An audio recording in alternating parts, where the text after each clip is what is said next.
Hello, my name is Sarah, and my husband Abraham and I are Advent people, who are also Jesus' great-great-great-great-great-great-grandparents. Of course, our names haven't always been Abraham and Sarah. Abraham used to be just Abram, and it was God who changed his name to Abraham, which means father of many. Kind of a funny name for a guy who had no kids yet, but God spoke to him saying, "I will make of you a great nation, and I will bless you, and make your name great, so that you will be a blessing. I will bless those who bless you, and the one who curses you I will curse, and in you all the families of the earth shall be blessed." Well, God kept his promise. Abraham and I are the parents of many. But this promise has been both a blessing and a curse. God did bless Abraham with 2 sons, Ishmael and Isaac. And Isaac had 2 sons, Esau and Jacob. And Jacob would end up having 12 sons and 1 daughter who would go on to be the 12 tribes of Israel. What a blessing. The curse is that we didn't always get along. One day, Ishmael was making fun of Isaac, so I sent him and his mother Hagar away. Isaac's boys didn't get along either.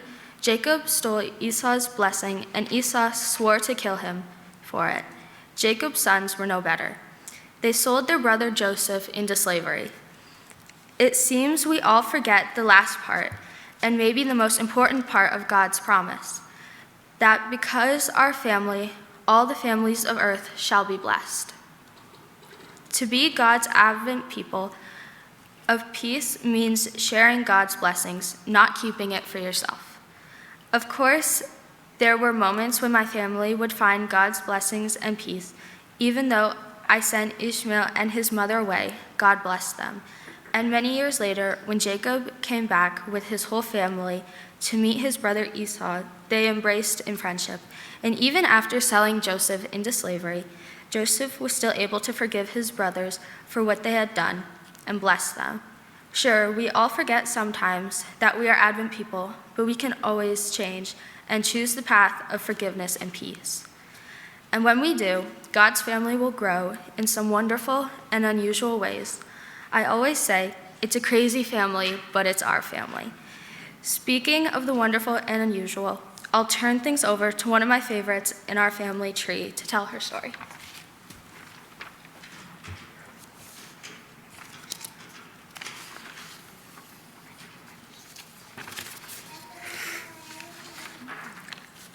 I guess that's my cue. I'm one of those wonderful and unusual ways our family has grown. My name is Ruth, and we are Advent people. I'm not exactly sure why I got to be included in the long list of Jesus' ancestors with all those big names like Abraham and David. There's a bunch of people who didn't make it into Matthew's genealogy, but for some reason, the gospel writer chose to include me. A woman, not only that, but a foreign woman, an outsider. You see, I'm a Moabite, and those who know their history know that the Moabites were enemies of Israel. And if all nations were supposed to be blessed by Abraham's people, God had a funny way of showing it. There was no blessing for Moab when the Israelites invaded the Promised Land. My people were afraid of Israel. We even tried to curse them unsuccessfully. Our nations fought for many years. Israel even had a law that said, "No Moabite shall come into the assembly of the Lord, even to the 10th generation. None of their descendants shall come into the assembly of the Lord forever." That doesn't sound like a blessing to me. But then, one day, I was blessed by Israel. I married into an Israelite family who were living in Moab because of a famine in Israel. Unfortunately, that blessing didn't last long. My husband died, and so did my father-in-law. Naomi, my mother-in-law, urged me to go back to my people, but I couldn't just leave her all alone. She had blessed me by welcoming me, a foreigner, an enemy, into her family, so I decided I would bless her in return. That's what Advent people do. I said, "Where you go, I will go. Your people will be my people, and your God will be my God." So we went back to her hometown, Bethlehem. We were 2 widows with no money and no hope. Naomi didn't feel very blessed to be back home, but I tried my best to take care of her by harvesting what little food I could. And then one day, I met Boaz. This Israelite showed me such great kindness, even though I was a Moabite. He saw how I, an enemy of Israel, was blessing Naomi, and we fell in love. And just like that, a Moabite was grafted into this strange family tree. Who knew that I'd end up being the great-great-grandmother of King David, the greatest king Israel would ever know? I guess that's why I made the cut in the list of ancestors. Maybe it's also to remind people that God's promise to Abraham was that all nations would be blessed, and that being Advent people means blessing our enemies instead of cursing them. Because by God's grace, they can be Advent people of peace too. God's people were once my enemy, and now they're my family. As Sarah said, it's a crazy family tree, but it's our family tree. Speaking of family, where's my great-great-grandson? I'm here. I am King David, and yes, we are Advent people. I'm sure you've heard of me, the one anointed by Samuel, me, the slayer of Goliath, a man after God's own heart. God turned me from a shepherd boy into a mighty king. My time as king was the golden age of Israel, but I'm ashamed to say that I didn't achieve it by seeking peace with our neighbors, but instead by pursuing war. God had promised me that my throne would be established forever, but because of my arrogance and violent ways, God made another promise, that the sword I used to form my kingdom would be its undoing. And sure enough, our family tree eventually became a stump.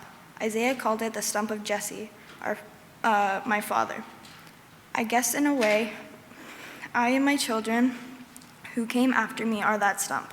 God warned us that that injustice would not be tolerated, that the mistreatment of foreigners' children, the poor and widows would lead to our own destruction, but we didn't listen.